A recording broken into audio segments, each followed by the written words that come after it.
Hello दोस्तों, नमस्कार।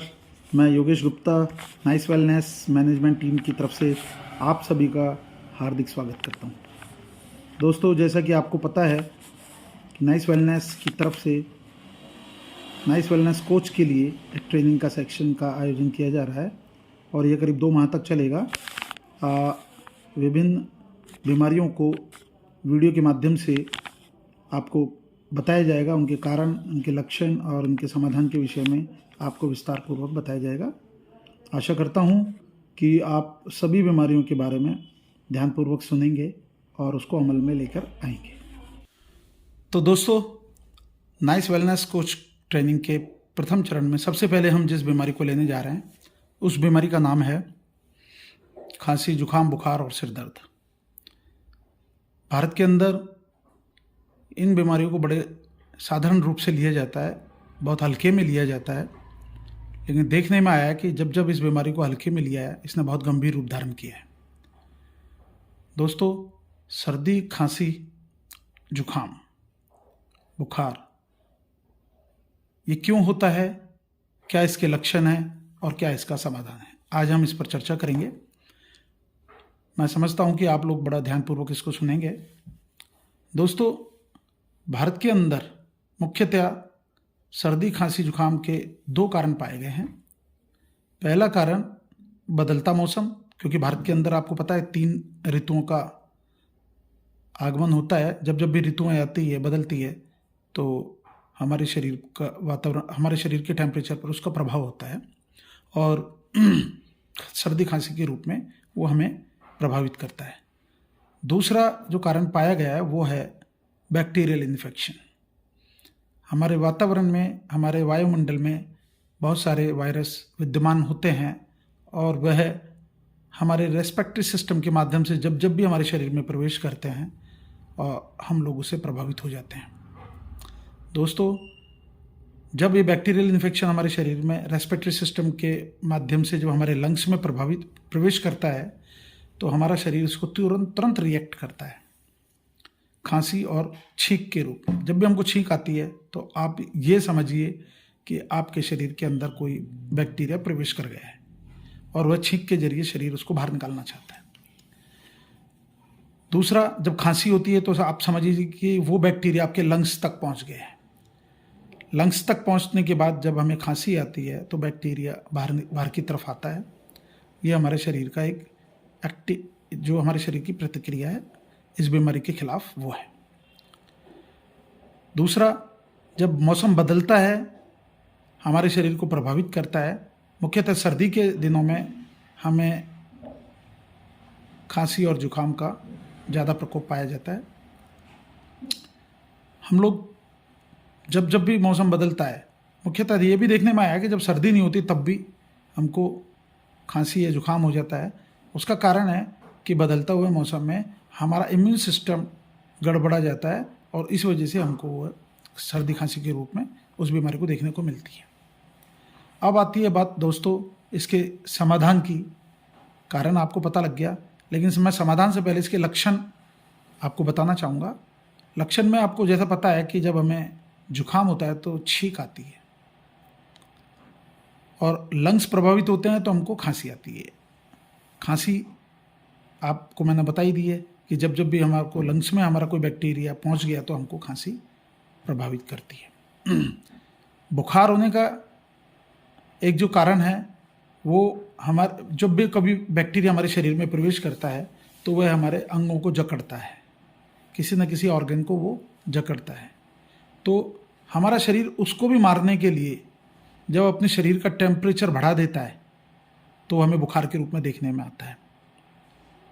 दोस्तों, आप जो भी हमें जो ये लक्षण दिखाई देते हैं उनको आप बीमारी ना समझें, वो हमारे शरीर की एक प्रतिक्रिया है। जैसे छींक आई तो इसका मतलब आपका कोई वायरस गया, उसको बाहर निकालना चाहता है शरीर।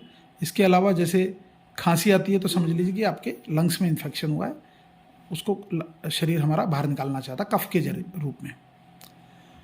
तीसरा, जो बुखार होता है तो हमारा शरीर गर्म हो जाता है। तो आप गर्म होने को आप ये मत समझिए, उससे घबराएं नहीं कि बुखार हो गया अब क्या होगा। बुखार होने का मतलब है हमारे शरीर का टेम्परेचर ऑटोमेटिक उस वायरस को मारने के लिए तैयार हो जाता है, टेम्परेचर को बढ़ा देता है। दोस्तों, इन सबके निदान के लिए हम लोग अभी जिसके बारे में बात करना चाहते हैं वो आपको मैं बताना चाहता हूँ कि इसके 3 तरह के निदान हम पाए जाते हैं। पहला है थेरेपी, नेचुरल थेरेपी, दूसरा है आयुर्वेदिक ट्रीटमेंट और तीसरा है खान पान। दोस्तों, ये बीमारी साधारण है और साधारण रूप से ही हम इसको भगा सकते हैं, लेकिन अगर हमने लापरवाही बरती तो ये बीमारी बहुत गंभीर रूप धारण कर लेती है। तो हमारी थेरेपी, सबसे पहले हम थेरेपी के विषय में जानना चाहेंगे कि थेरेपी क्या चीज़ है। दोस्तों, जब भी खांसी जुखाम या बुखार हो तो हमें क्या करना चाहिए, lower leg hot water immersion therapy का इस्तेमाल करना चाहिए। Lower leg hot water immersion जो थेरेपी है, इसके बारे में एक हमने अलग से वीडियो बनाया है जिसका लिंक आपको डिस्क्रिप्शन में दिया गया है। आप इसके बारे में विस्तार पूर्वक वहाँ से जानकारी ले सकते हैं। इसके अलावा आपको 40 से 42 डिग्री सेल्सियस के तापमान पर उस वाटर को रखना है। हॉट वाटर थेरेपी में जो हम इसको लेते हैं उसके अंदर 2 ड्रॉप लेवेंडर ऑयल के आप डाल सकते हैं। 30 मिनट तक इस थेरेपी को ले सकते हैं एक बार में, दिन में 3 बार कर सकते हैं। एक और इसमें हमको काम करना है कि एक 500 ml यानी आधा लीटर पानी को गर्म करना है, तेज़ गर्म करना है, और उसमें आधा नींबू का रस काट के उसमें निचोड़ लेना है और उसे सिप सिप करके धीरे धीरे धीरे धीरे धीरे हमें पीना है, यानी घूंट घूंट करके पीना है। इसके अलावा जब लोअर, ये कब पीना है, जब आप लोअर लेग इम्प्रेशन थेरेपी ले रहे होते हैं। इसके अलावा आपको दिन में 2 बार 10 मिनट तक पानी को गर्म करके उसका भाप भी आपको लेना है। इसके अलावा 3 दिन तक आपको फ्लू डाइट पर रहना है। फ्लू डाइट के बारे में भी विस्तार पूर्वक एक वीडियो हमने दिया हुआ है, डिस्क्रिप्शन में उसका लिंक मिल जाएगा आपको, आप वहाँ से उसकी जानकारी ले सकते हैं। तीसरा जो हमारा उपाय है वो है आयुर्वेदिक ट्रीटमेंट का। आयुर्वेदिक नुस्खों के बारे में बात करने से पहले कुछ बातें आपको समझ लेनी चाहिए। जैसे कि जो बीमारियां होती हैं वो हमारे जो नेचुरोपैथी का सिस्टम है, जैसे DIP डाइट है, खान पान में जो हम बदलाव करते हैं और जो थेरेपी देते हैं, तो उनसे बॉडी ऑटोमेटिकली अपने आप को रिकवर करती है, अपने आप को हील करती है। आयुर्वेदिक जो नुस्खे जो बताए जा रहे हैं ये हमारे उस समय के डिस्कम्फर्ट को कम करने के लिए होते हैं। जैसे कोल्ड है, कोल्ड को बॉडी अपने आप रिकवर करेगी, अपने आप हीलिंग होगी, लेकिन एट दैट टाइम जो हमारा डिस्कम्फर्ट है बॉडी में, जो असहजता हमें फील होती है, उसको थोड़ा सा, उसमें थोड़ा आराम मिल जाए, उसके लिए ये नुस्खे होते हैं। एक बात। दूसरी बात ये ध्यान रखनी है आपको कि किसी भी प्रकार की इमरजेंसीज में आपको अपने स्तर पर कोई भी तात्कालिक निर्णय ले लेना चाहिए। हम आपको ये नहीं कहते कि आप सिर्फ इसी के ऊपर डिपेंड रहें, क्योंकि देखिए ये अगर आप नेचुरोपैथी अपनाते हैं तो नेचुरोपैथी अगर आप लगातार अपनाते हैं, इस पे आपका पूरा विश्वास है, तो पहली बात तो कोई इमरजेंसीज आपको पैदा होगी ही नहीं। और फिर भी अगर आपको ऐसी कोई सिचुएशन आती है तो आप अपने हिसाब से उस स्थिति को हैंडल करें। जो भी आपके नज़दीकी कोई भी एक्सपर्ट हैं, डॉक्टर हैं या आपके जो निजी चिकित्सक हैं, उनसे आप सलाह मशवरा करके अपना स्थिति को ठीक करें। तो ये चीज़ आपको ध्यान में रखनी है। अब हम इन बीमारियों के बारे में आयुर्वेदिक नुस्खे किस प्रकार से हैं तो बात कर लेते हैं। अच्छा, इससे पहले एक बात और ध्यान रखनी है कि इनमें जो सामग्री ली जाएंगी तो उसकी जो मात्रा है वो हम बताएंगे स्कूप के द्वारा। 1 scoop, right, 1 scoop, 2 scoop, 3 scoop, ये एक मात्रा का आकलन रहेगा। स्कूप क्या है? टी स्पून का 1/8, टी स्पून का 8वां हिस्सा 1 स्कूप मानना चाहिए आपको। तो ये टी स्पून है, ध्यान रखना, टेबल स्पून नहीं है। तो टी स्पून जो नॉर्मल स्पून होती है, चम्मच होती है, उसका 8th पार्ट जो है वो 1 स्कूप होता है। ओके, तो अब लेते हैं कोल्ड। तो कोल्ड में क्या करना है, 2 स्कूप तुलसी, 1 स्कूप सौंठ, सुंठी या सौंठ की जगह अदरक भी लिया जा सकता है, 1 स्कूप दालचीनी और 1 स्कूप काली मिर्च। इन सभी को 5 मिनट तक 100 ml वाटर में बॉईल करना है और गर्म रहते हुए इसको सिप सिप करके पीना है और दिन में 4 बार इसको रिपीट किया जा सकता है। ये हो गया कोल्ड के लिए। अब नेक्स्ट आता है कफ।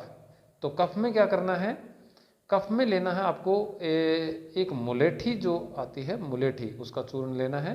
कितना, 4 स्कूप, और इसको 100 ml वाटर में 5 मिनट के लिए बॉईल करना है, राइट।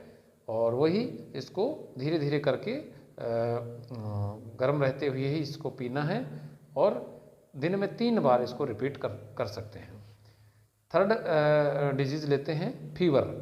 तो फीवर के केस में पहले तो हम आपको बता दें कि 102 डिग्री तक आपको कोई नुस्खा या किसी प्रकार का आयुर्वेदिक ट्रीटमेंट नहीं लेना चाहिए, क्योंकि फीवर बढ़ते हुए ही आपकी बॉडी को रिकवर करेगा, क्योंकि जो वायरसेस हमारे शरीर में आ गए हैं तो उनको डिस्ट्रॉय करने का काम ये फीवर करता है। तो 102 डिग्री तक फ़ारेनहाइट तक हमें वेट करें। अगर फिर भी नहीं होता है तो उससे ज़्यादा अगर जा रहा है तो आप इस नुस्खे को अप्लाई कर सकते हैं। इसमें क्या करना है, 6 स्कूप गिलोय पाउडर या उसका डंठल लेंगे तो उसी मात्रा में आप डंठल ले सकते हैं, थोड़ा ज़्यादा बड़ा ले सकते हैं, राइट। और 2 स्कूप तुलसी, ठीक है। इनको 100 ml पानी में 5 मिनट तक बॉईल करना है और उसके बाद छानकर वो सिप सिप करके इसको पीना है गर्म रहते हुए, और दिन में 3-4 बार इसको रिपीट कर सकते हैं, ठीक है। अच्छा, फीवर के केस में एक और बता दें कि जब अगर इससे भी ऊपर जाता है, 103, 104 ऐसे बुखार जाता है तो क्या करें। तो देखिए, बढ़ते हुए बुखार कोई बड़ा कोई वो नहीं है कि इसमें कोई आपको टेंशन लेने की ज़रूरत हो, लेकिन फिर भी हर व्यक्ति का माइंड मेकअप इस तरीके का नहीं होता है। तो ज़्यादा बढ़ रहा है और आप कोई एलोपैथिक में नहीं जाना चाहते हैं तो भी क्या करें आप उस समय कि जो टॉवल होता है, टॉवल को भिगोकर नॉर्मल वाटर में भिगोना है और नॉर्मल वाटर में भिगो करके उसके हाथ पैर पेशेंट के पूंछ दें या सर के ऊपर उस गीले पट्टे को रख दें। तो ये हम करें उसमें, तो इस तरीके से बुखार उस समय कंट्रोल हो जाता है। और जो थेरेपी बताई गई हैं, जो अभी बताई हैं पहले इस वीडियो में, तो वो थेरेपी तो आपको करनी ही है। ओके, अब आता है फोर्थ, हेडेक। हेडेक में आपको क्या करना है, 1 स्कूप लेना है काली मिर्च, 1 स्कूप लेना है दालचीनी, 1 स्कूप लेना है लवंग और 1 स्कूप लेना है सुंठी या अदरक। तो इन सबको 100 ml पानी में 5 मिनट के लिए बॉईल करना है और सिप सिप करके गर्म रहते हुए पीना है। तो जब भी हेडेक हो तो आप इस नुस्खे को अप्लाई कर सकते हैं। तो ये हो गया आयुर्वेदिक तरीके से बीमारियों के डिस्कम्फर्ट को दूर करने का एक तरीका। और अब कुछ क्वेश्चंस हैं उनको भी एक बार ले लेते हैं। तो वो क्वेश्चंस इस प्रकार से हैं कि एक तो देखिए कि ज़्यादा तेज़ बुखार होने पर क्या किया जाए। तो उस केस में वही है, गीली पट्टी का आपको बता दिया। तो गीली पट्टी में एक बात का ये ध्यान रखना है कि वहाँ आपको बहुत ज़्यादा ठंडी पट्टी नहीं लेनी है, नॉर्मल वाटर से भिगो करके उसको निचोड़ करके आपको गीली पट्टी लगानी है, राइट। तो ये एक कर सकते हैं। अच्छा, दूसरा है कि DIP डाइट में कोकोनट वाटर का ऑप्शन क्या है। तो देखिए, कोकोनट वाटर अगर कोई नहीं ले पाता है या नहीं ले रहा है तो उसका ऑप्शन में अगर बात करें तो वाटरमेलन है, लेकिन फिर भी अगर दोनों में तुलना की जाए तो कोकोनट वाटर ही बेटर है, राइट। बाकी ऐसी कोई बात हो जहां कोकोनट वाटर नहीं मिल रहा है, वाटरमेलन है, तो उससे भी काम चलाया जा सकता है, राइट। और दूसरी बात है कि बच्चों के केस में क्या हो सकता है। तो देखिए, ये भी एक कॉमन क्वेश्चन है लोगों का कि छोटे जो बच्चे होते हैं लाइक 5 इयर्स या कुछ महीनों के बच्चे। तो देखिए, बच्चों के केस में हम आपको ये बताना चाहते हैं अकॉर्डिंग टू डॉक्टर BRC और हमारे पैटर्न के हिसाब से क्या क्या कुछ रहेगा। तो देखिए, बच्चे, पहली बात तो आजकल जो बच्चे जन्म ले रहे हैं तो वो एक दवाइयों के प्रभाव से पहले से ही वो अछूते नहीं हैं, क्योंकि जन्म देने से पहले से ही जो माँ दवाइयाँ ले रही है गर्भधारण के समय और बच्चा पैदा करने तक जो दवाइयाँ ली जाती हैं वो उसके प्रभाव में रहता है। दूसरी बात, फिर जन्म लेने के बाद भी बच्चे को दवाइयाँ और जो है वैक्सीन्स वगैरह ये दी जाती हैं। तो ये मेडिसिन जो एलोपैथिक दवाइयाँ हैं इनके प्रभाव में बच्चा रहता है। तो इस वजह से एकदम से उसको नेचुरोपैथी या प्राकृतिक रूप से हम ट्रीट करें तो ये कई बार प्रॉब्लम कर सकता है।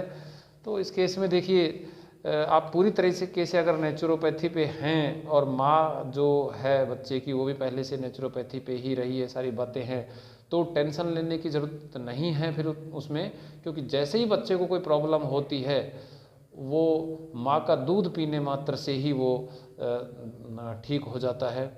अगर बच्चा खाना पीना खा रहा है कुछ अलग तरीके का, तो वो सारी चीज़ें छुटवा करके सिर्फ दूध पे, अगर माँ के दूध पे अगर उसको रखा जाएगा 1-2 दिन के लिए तो बच्चा ठीक हो जाता है।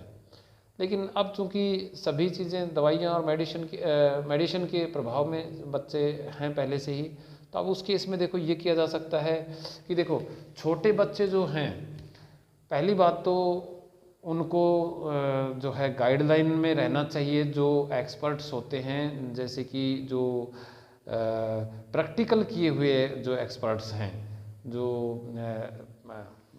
फिजिकल प्रैक्टिकल किए हुए हैं, उन सुलझे हुए एक्सपर्ट्स की गाइडलाइन में बच्चों का इलाज होना चाहिए।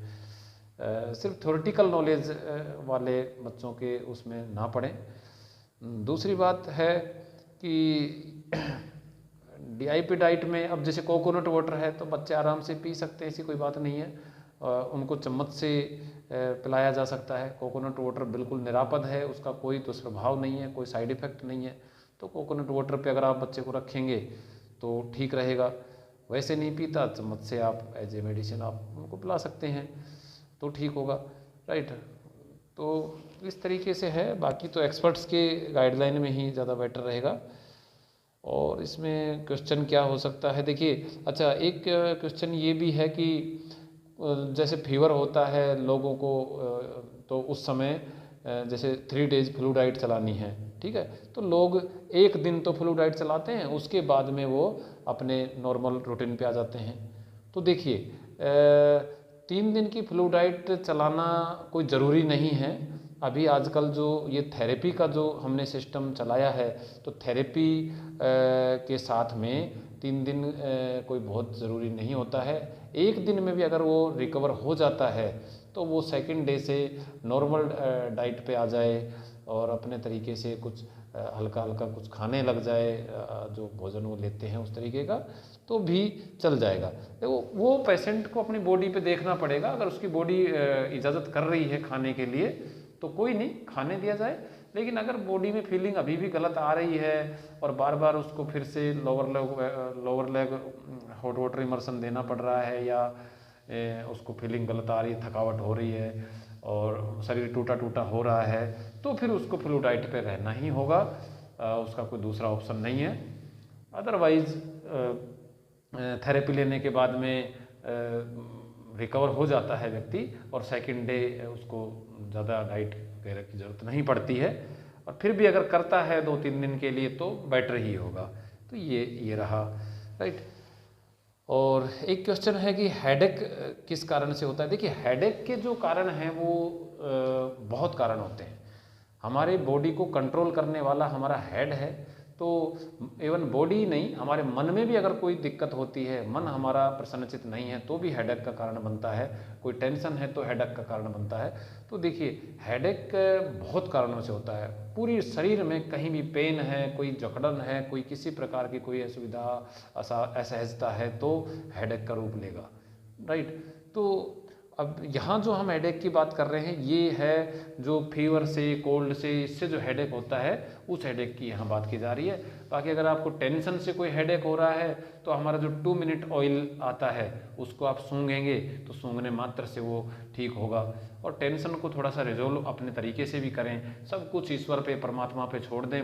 परमपिता परमात्मा जो अथाह शक्ति है वो जैसे चलाएगा वैसे हम चल रहे हैं। तो उस दृष्टि से भी अगर आप थोड़ा सा अपने मन को समझाने की कोशिश करेंगे तो हमारे करने से क्या हो रहा है, जो होना है वो होगा। ठीक है, हम अपना कर्म अच्छे से अच्छा करें, हमसे जो बेटर हो पड़ेगा वो हम करेंगे, बस इतना मान के हम अपने कार्यों को करें। बाकी जो होगा सृष्टि में वो हम झेलेंगे, जैसा होगा उसको देखेंगे। तो उस दृष्टि से थोड़ा सा अपने आप को समझा करके, मन को कंट्रोल करके और हम अपने हेडेक से निजात पा सकते हैं। और नॉर्मली जो ये बुखार की और कोल्ड की वजह से जो हेडेक हो रहा है तो उसमें हमने आपको ये ट्रीटमेंट बता ही दिया है। तो उम्मीद करता हूँ कि आप लोग इस बात को सबको समझ पाए होंगे और आपके क्वेश्चंस भी लगभग कंप्लीट हो चुके हैं। और आगे अगर आपका कोई इससे संबंधित कोई डाउट हो तो आप हेल्पलाइन नंबर 9672702080 पर सेंड करें। ये मदर हेल्पलाइन नंबर है हमारा, तो यहाँ आप निसंकोच सेंड करें। तो जो इसके अगली जो बीमारी लेंगे तो अभी एक दिन के डिफरेंस के बाद लेंगे, तो आप तब तक इसके क्वेश्चंस आप कोई रह गए हों तो वो कर सकते हैं। Okay, thank you.